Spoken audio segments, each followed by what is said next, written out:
You're listening to Supervision with a Vision, where we discuss all things supervision. I'm your host, Sarah, professional counselor, marriage and family therapist, play therapist, eating disorder specialist, and cookie lover, with my co-host, Heather, marriage and family therapist, certified Together in Texas counselor, a Texas transplant from California, and outdoor adventurer. Hi, welcome to Supervision with a Vision. Today, Heather and I are talking about supervisees that are both motivated and autonomous. This week we read Play with Motivation, How Autonomy and Rewards Boost Learning, published in Psychology Today, 2023. I think these are really being autonomous and motivated, pretty important characteristics of a supervisee. Definitely. Heather, how many of your supervisees do you think are intrinsically motivated? I would say, actually, I think they might have some I would say they all are. They're all intrinsically motivated? I think so. Okay, Yeah. in a supervisee, what is intrinsic motivation? So we're saying they like within themselves, Right. They want to improve. Right. They're always looking for the next. Well, man, I feel like you are very lucky. I have good ones right now. Really good ones. But in the history of all supervision, no, I don't think that. Okay. I feel like I've had a run of supervisees that were not very intrinsically motivated. Okay. Not all, but what are they extrinsically motivated by? Like, what's the... Oh, I think, okay, being extrinsically motivated as a supervisee to me it's not would money. I think mine are. Okay. I think that they think the quicker I do this, the harder I work, the sooner I will get to the point where I'm making the money I want, have the job I want. Okay.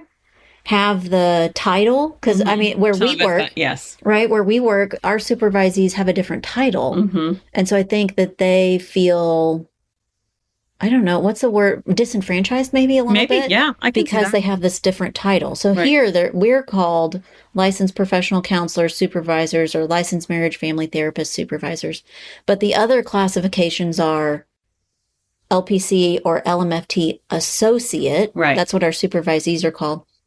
And then once you've passed that point, then you're either an LPC or an LMFT. Right. I think that they feel stigmatized by being called an associate. I think so too. I think associate sounds more of a terrible. It doesn't sound. It sounds like just like associate seems like it fits in other places in the world. Yes. We used to call them interns for a while. That seems more medical almost, like. Yeah. Or something. Or even, being called a supervisee. Right. Maybe it's not right. as prestigious. Right. I get that. I can see where there'd be those motivators too. But right now, currently, with my supervisees that I have, I think all of them are. That's nice.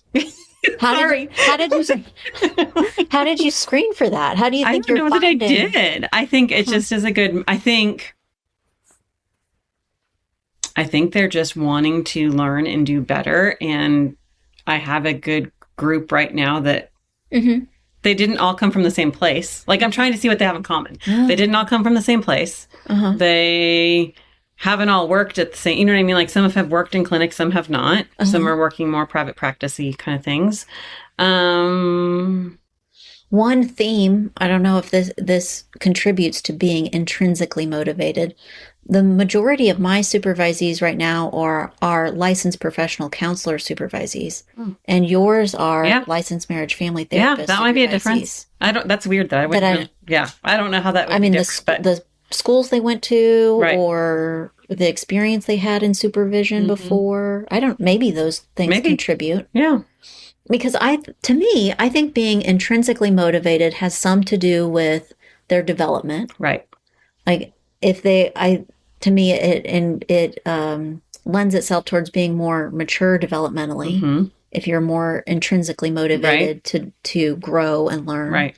And I mean, those were my examples, that their experience in school, their experience with supervision, it has to do with their experience helps them to be right.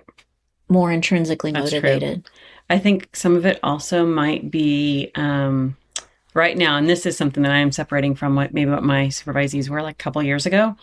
They are all kind of in a place where they can just do it for wanting to do it. Like they're not in a like, I have to survive by making more money, or I have to. They're all kind of in a place where they can just be okay. I haven't always found that to be true. Yeah.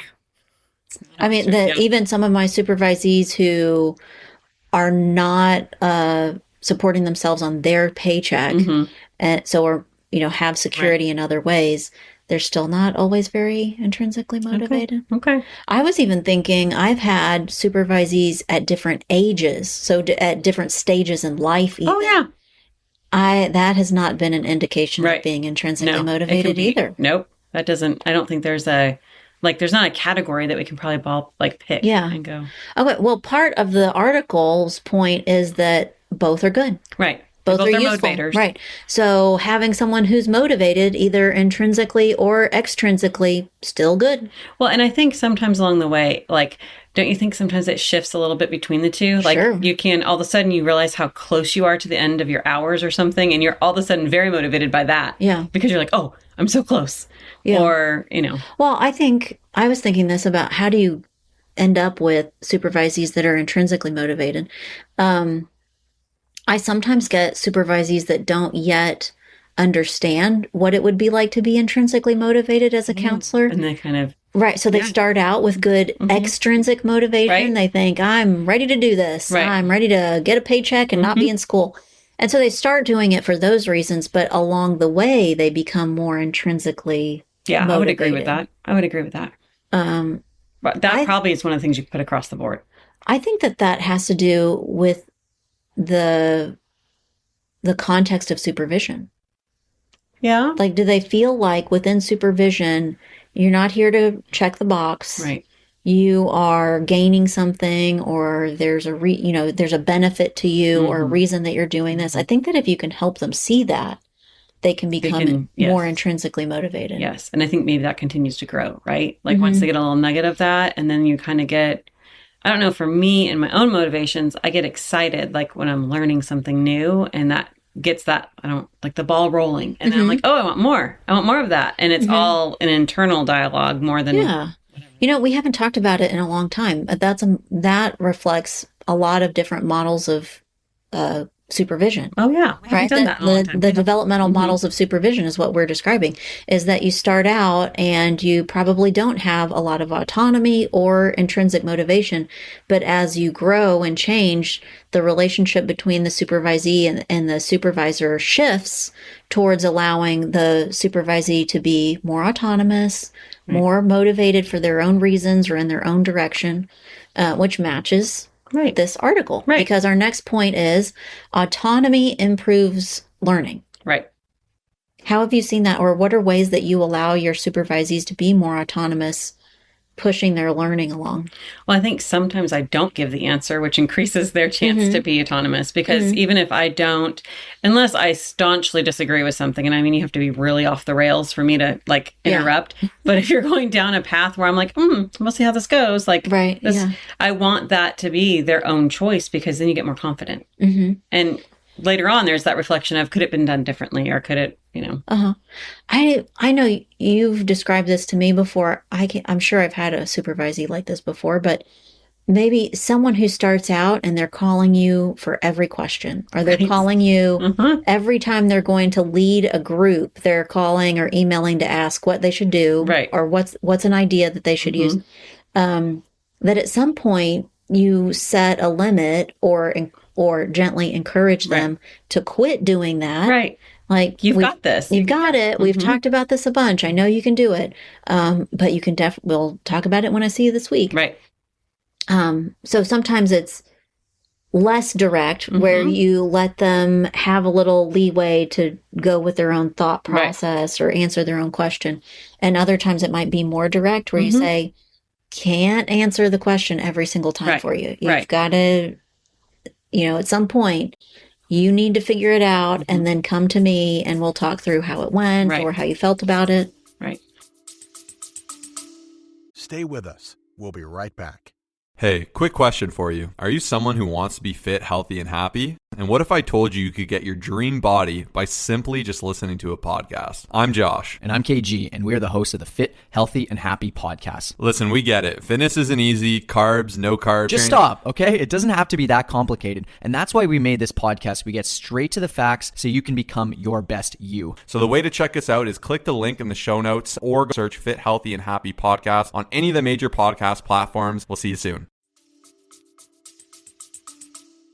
I do have one memory, and you were talking about groups and someone calling and asking about, what do I do for this group? What do I do for this group? Mm-hmm. Well, she knew that I had led that group before. Like it was like it within an agency. So she's like, what did you do when you, and I was like, oh, well, it wasn't developed yet because I was part of creating that curriculum as we went. And I was like, well, when I left, that wasn't developed yet. And she was like, you've got to be kidding me. I don't know what to do. Yeah. And I was like, I think that you've had so much experience. Like you're just going to you're going to get in there and it's going to be great. And sometimes not having a plan works out. Mm-hmm. And I think that was a turning point for her. Like going in and really not really necessarily having a plan. It was like they went for 10 weeks instead of 8 weeks. And so week 9 and 10 hadn't really been. Yeah. I was like, it's going to be great. And then, I can remember working at an agency, and I think I must have been the only play therapist.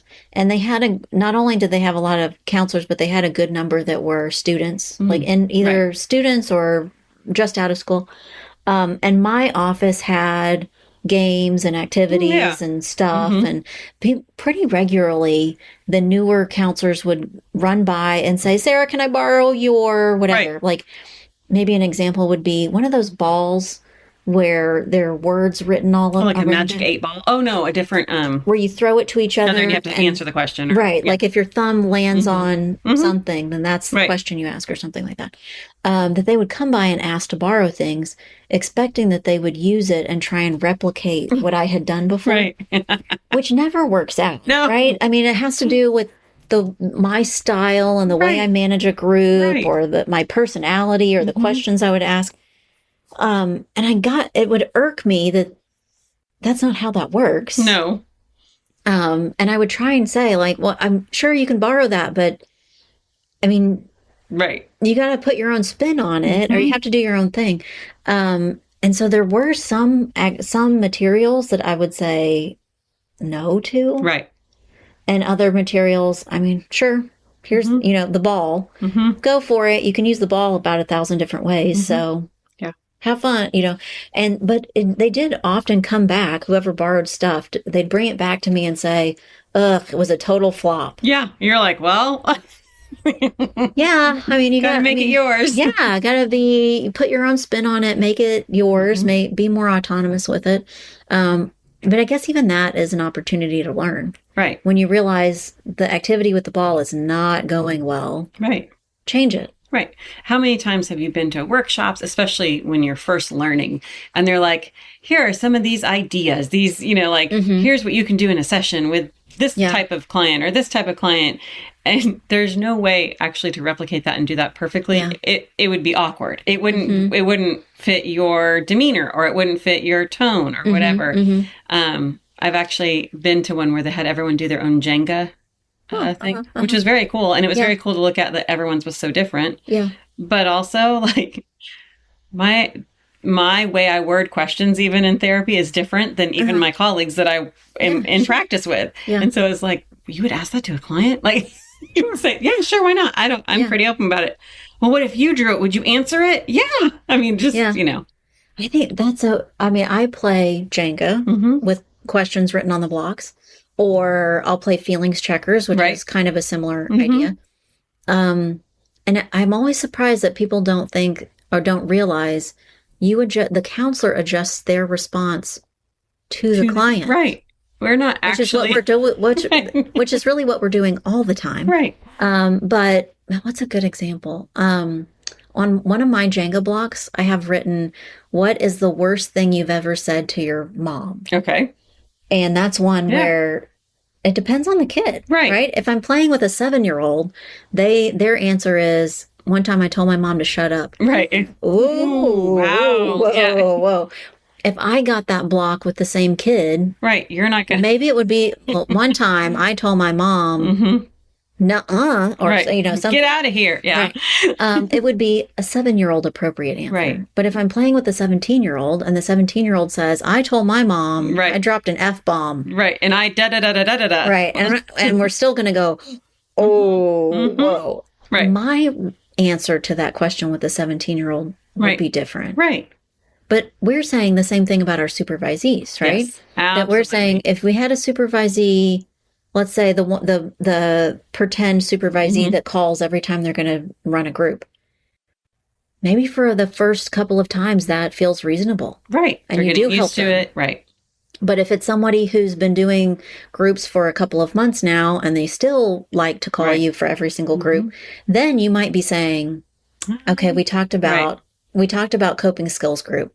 You got it. Right. Come up with a good coping skills group idea. I believe you can think up something. Right. The response is different depending on the person. Right. Absolutely. The last point in our article is money is nice too, but autonomy is still more powerful. Right. Do you think that's true?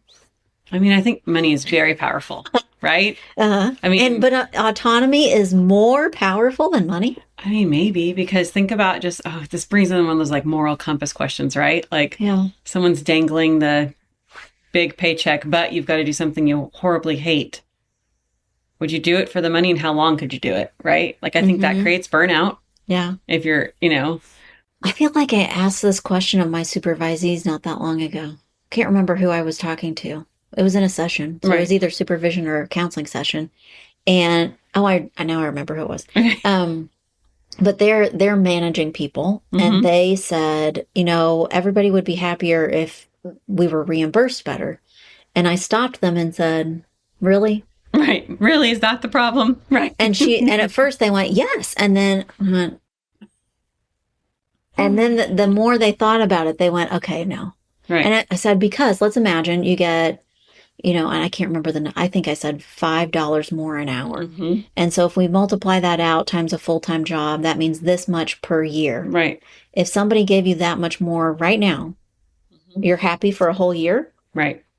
And they went, oh, yeah, no. Yeah, no. It doesn't, No. Doesn't fit. What would you do with that amount of money? And maybe put some of it in the bank and save it and do something special for yourself a little bit. But that makes you feel good the whole year? Right. Oh, yeah, no. So I think it sounds like it would be really impactful or important or meaningful, but I don't know how much money it would take for most of us for it to really change our lifestyle or our outlook on life. Right. I mean, that's what I said. I think it's like, we're talking huge amounts, like, so much more that it wouldn't. Okay. So if we're talking about living paycheck to paycheck and literally being worried about it versus I'm going to give you enough money that you can take a deep breath and think, whew, I am financially stable. Right. I feel secure right now. Right. Maybe that could make a big enough difference. Yeah. But we think autonomy is more important than money? I don't know if I agree with it or not. I think I think money's powerful. That's what I think. But autonomy, like getting to choose and getting your own self, like coming from like a within place. I mean, what's the reason that a lot of us do what we're doing? Yeah. We didn't get into it for the money, or we would have pursued something different. Right. Well, what if we're not talking about 100% autonomy, but we're talking about autonomy in a lot of different ways? Because I like that you said the ability to choose. Right. Think of how many pre or post COVID people thought working from home. Right. What a luxury. Okay. I mean, that's become more common. And for sure, all the people who now are either at home or working in some kind of hybrid, if you took that away right now. Oh, they'd be horribly upset. Even if they don't really want it all that much. They just would be upset that they lost something. But I don't get to choose that anymore. Right. Yeah, it's true. And so maybe if we're talking about other factors, decision-making within your counseling sessions, what if someone took that away from you? That'd be really sad. So if someone says, no. I would hate my job. Yeah. I know. I don't think I've ever worked for a place that did this, but I know of places that they use a workbook. Oh, yeah. And session number 3 means that you do these 3 things. Right. what if you went from what you do now to session number 3, so we're going to do these 3 things. I think I would feel like a shell of a person. Like my body is here, but my brain is not. And I don't really, you're not invested, right? And then that takes away from the whole purpose of like counseling and therapy is relationship. I think it kind of, to me, it maybe works backwards. So you take away the feeling of empowerment. You take away learning. As we said, autonomy is both power and learning. And then you ultimately, eventually would take away the motivation. Right. So it would just kind of start to crumble if we were taking away autonomy. Yep. Interesting.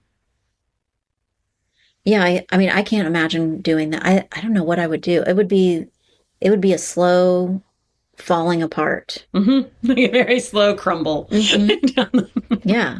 If you went from, you get to choose how your sessions go, what the goals are. Right. All of the things. Even realistically, none of us have complete control over that because something is driving what we, either you work in an agency and so there's some model underlying like path that people follow.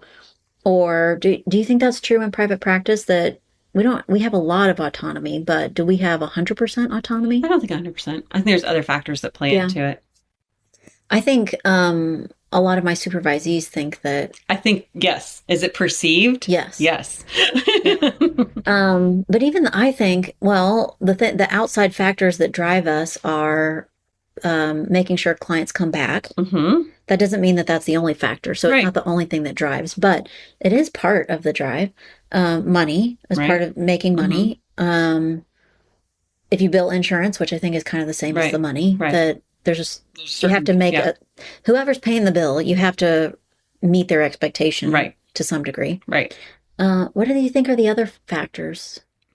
What about, we talked about clients coming back or not coming back, but like looking a little bit deeper to like that referral source, right? Yes. Like that piece of it. Like, are you getting your referrals from just word of mouth because people like who you are as a counselor? Are you getting your referrals because you're part of some group together? Well, that's what I was going to say. Whatever group you're a part of. So that either licensing board, an professional organization that sends you referrals.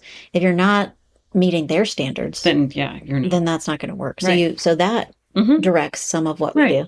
So while we have a lot of autonomy, it's not 100%. So then the money part's nice and it's kind of important, which we just said, even in private practice, that drives some of it. And then the autonomy is part of it too. Big circle. How do we help our supervisees increase their motivation, which then means greater learning, greater autonomy, greater sense of power? Do you think, do we have to be really intentional about that all the time? I don't think all of the time. I think a lot of I think they flux, right? Like you get supervisees that are fresh out of school and they're so excited and they're ready to go. And then they hit kind of a plateau. And then they're like, and sometimes they need nudging along the way to like keep it rolling, keep it going. But I think as sometimes they get closer to whatever goal it is, whether it's hours done, new job, whatever that is, they get this like surge of motivation again.